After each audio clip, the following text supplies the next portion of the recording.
Hello students. अब आते हैं रिटायरमेंट के नेक्स्ट फेज पे।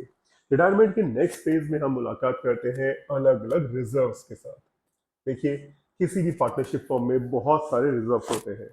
अब जिन बच्चों ने एडमिशन पढ़ रखा है ढंग से, उनके लिए तो वो चाहे तो ये जो वीडियो है वो स्किप कर दें, क्योंकि हम यहाँ वही पढ़ने वाले हैं जो हमने एडमिशन में पढ़ा था कि किसी भी फर्म में, किसी फर्म का कॉन्स्टिट्यूशन जब चेंज होता है, पार्टनरशिप कॉन्स्टिट्यूशन कब चेंज होता है? चार वजहों से। पहला, रिटायरमेंट, पहला admission of a new partner, जब भी एक नया पार्टनर का एडमिशन होता है। दूसरा, retirement of the existing partner, जब भी कोई एक पार्टनर रिटायरमेंट ले लेता है, कहता है मैं जा रहा हूँ। तीसरा, change in profit sharing ratio, जब उनके बीच प्रॉफिट शेयरिंग रेशियो में चेंजेस होते हैं। और चौथा चौथा होता है आपका death of the existing partner, जब किसी एग्जिस्टिंग पार्टनर की डेथ हो जाती है। इन चार वजह से पार्टनरशिप का रिकॉन्स्टिट्यूशन होता है। और जब कोई पार्टनरशिप चेंज होती है, पार्टनरशिप में कोई चेंजेस होते हैं फर्म में, तो उस केस में उस पार्टनरशिप फर्म में जो भी रिजर्व्स मेंटेन किए जाते हैं, उन रिजर्व्स को पार्टनर्स के बीच में बांट लिया जाता है। जैसे यहाँ भी एक पार्टनर रिटायर हुआ, तो मान लीजिए एक्स वाई जेड अभी तीन पार्टनर थे, रेशियो था उनके बीच 3:2:1, और अब वाई जा रहा है, रिटायर हो रहा है। तो वाई बोलेगा ना कि हमने इतने सालों में, 10 सालों की पार्टनरशिप में जो भी रिजर्व्स क्रिएट किए थे, जो भी हमने एक्यूमुलेट प्रॉफिट से, उन पे मुझे मेरा शेयर दो। अगर वो प्रॉफिट में शेयर मांग रहा है तो उसको अक्यूमुलेट किए हुए लॉसेस में भी शेयर लेना पड़ेगा। अब देखिए, इन अक्यूमुलेटेड प्रॉफिट्स को क्या बोलते हैं? उनके कुछ नाम है। जैसे पहला नाम है जनरल रिजर्व या रिजर्व फंड, दूसरा नाम है प्रॉफिट लॉस क्रेडिट बैलेंस, तीसरा नाम है वर्कमैन कॉम्पनसेशन रिजर्व, और ये है इन्वेस्टमेंट फ्लक्चुएशन फंड। और ये चारों चीजें रिप्रेजेंट करेंगी प्रॉफिट्स को। वहीं ये तीन चीजें रिप्रेजेंट किसे करेंगी? लॉसेस को, अक्यूमुलेटेड लॉसेस को। पहला, पीएल का डेबिट बैलेंस, दूसरा गुडविल जो बैलेंस शीट के अंदर हो, और तीसरा डेफर्ड रेवेन्यू एक्सपेंडिचर, जो कि एक और नाम से जाना जाता है, वो है advertisement suspense account.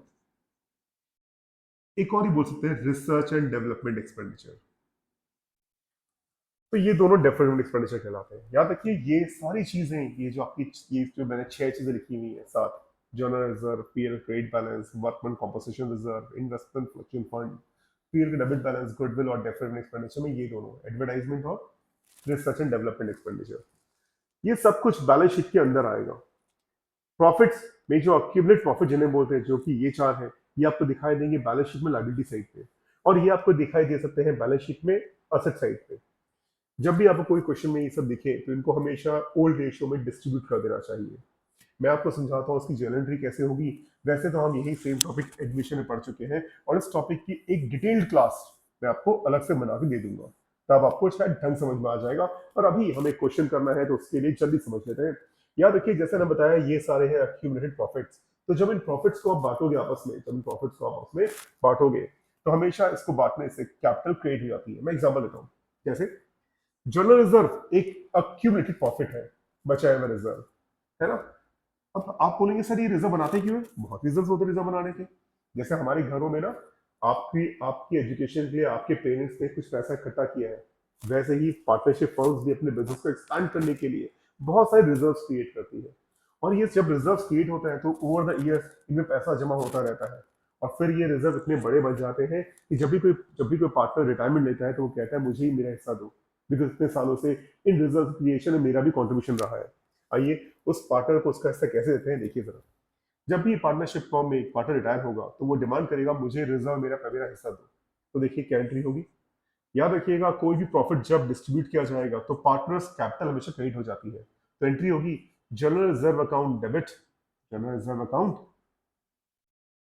Debit to, मान लो तीन पार्टनर थे एक्स वाई जेड नाम के, तो to X capital, to Y capital, to Z capital.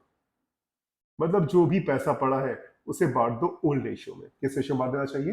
इन सारे रिजर्व्स को बांट देना चाहिए किस रेशियो में? ओल्ड रेशियो में। किसके बीच में? पार्टनर के बीच में। तो मान लो तीन पार्टनर एक्स वाई जेड नाम के, और जनरल रिजर्व पड़े हैं 10,000 रुपए। तो 10,000 को उनके रेशियो में, रेशियो है मान लो 3:2:1, तो इस रेशियो में तीनों में बांट दो ओल्ड रेशियो में। तो 10,000 का 3/6 5,000, 10,000 का 2/6 3,333.33, 10,000 का 1/6 1,667 रुपीज। आप कैलकुलेशन करिएगा, आपको आराम समझ में आ जाएगा। देखिए जनरल बांट दिया। ऐसी पीएल क्रेडिट बैलेंस जब इसे बांटोगे, तो भी क्या करोगे? प्रॉफिट है ना, ये भी, ये सारे प्रॉफिट नोट करते हैं। तो इसको बांटने एंट्री क्या होगी? Profit loss account debit. देखो, जो भी कोई प्रॉफिट्स बांटेगा, इन्हें बोलते हैं अक्यूमुलेटेड प्रॉफिट। इन्हें बांटने से कैपिटल हमेशा क्रेडिट हो जाती है, तो क्या एंट्री हो जाएगी, PL account debit to X capital to Y capital to Z capital. याद रहेगा ना। तो देखिए हमने क्या किया, जब इन प्रॉफिट बांटेंगे, ये प्रॉफिट मान लो है 20,000 रुपए, तो उसे बांटोगे एक्स वाई जेड में उनके ओल्ड रेशियो में। हमेशा किस रेशियो बांटना चाहिए, ओल्ड रेशियो में। और प्रॉफिट बांटने से कैपिटल में से क्या हो जाएगा, करेगी क्रेडिट, तो to X capital to Y capital to Z capital, है ना। और ऐसे जब बेटा लॉस बांटोगे, ये 3 लॉस होते हैं, जब इन्हें बांटोगे तो कैपिटल हमेशा डेबिट हो जाया करेगी, X capital Y capital Z capital to profit and loss account, हो गया। देखिए तो जब भी लॉसेस बांटेंगे, तो लॉस मान लो है 10,000 रुपए का, इसे बांटोगे तो कैपिटल डेबिट हो जाया करेगी और बढ़ेगा वही ओल्ड रेशियो में, ठीक है ना। बाकी मैं इसकी डिटेल क्लास आपको दे दूंगा, प्लीज इसे नोट डाउन कर लीजिए। और न्यूमेरिकल में जब हम करेंगे, मतलब पूरा आपका रिवैल्यूएशन कैपिटल बैलेंस शीट जब बनाएंगे, और उस क्वेश्चन में अगर बैलेंस शीट में अगर ये दिए हो, याद रखिए ये 4 प्रॉफिट्स हैं, ये तुम्हें कहाँ मिलेंगे बैलेंस शीट में, लाइबिलिटी साइड पे, और ये तुम्हें कहाँ मिलेंगे बैलेंस शीट में, असेट साइड पे। अगर तुम्हें ये बैलेंस शीट में लाइबिलिटी साइड पे दिखे इनमें से कोई भी, तो इन्हें बांट देना चाहिए ओल्ड रेशियो में कैपिटल अकाउंट में, किस साइड पे, अपोजिट डायरेक्शन में।